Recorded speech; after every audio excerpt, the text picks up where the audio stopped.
नंतर काही उपयोग नाही। आशा बापासाठी यावे कधी असवे डोळ्यात,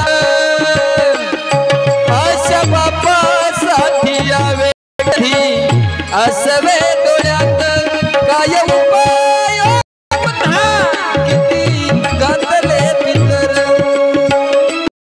बाप म्हणजे रे कसा जसा पाण्याचा, त्याच्या डोळ्यातील अश्रू पुन्हा दिसणार, त्याच्या डोळ्यामधलं प्रेम आम्हाला दिसण्याकरता वडील आहेत तोपर्यंत विनंती आहे तुम्हाला, असं प्रेम बापाचं आहे।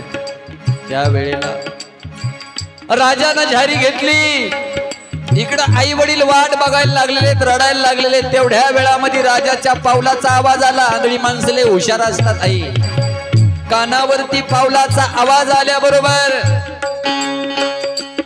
त्या ठिकाणी विचारायला प्रारंभ केला, श्रावणा ए श्रावणा बोलणार रे, ए श्रावणा रे बोल, काय झालं तुला? बोलत नव्हता। कोण होता? कारण श्रावण त्यांच्या हातून मारल्या गेला आणि या ठिकाणी राजा आला होता।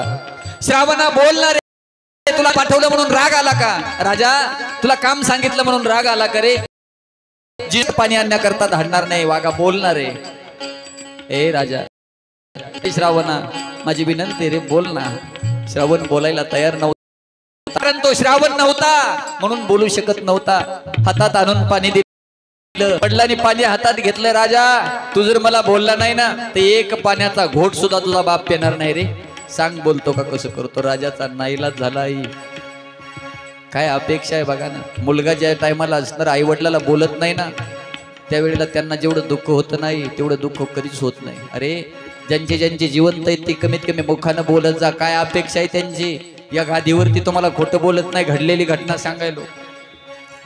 आमच्या घरचीला घेऊन गेलो होते एके दिवशी, जवळच गाव आहे आमच्या, तिला सोडलं बाजूला, मी एका वट्यावरती बसलो होतो बघा।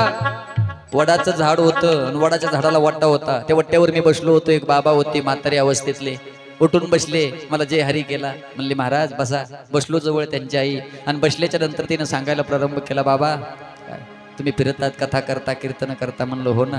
मग आमची एक विनंती तुम्हाला, आई वडील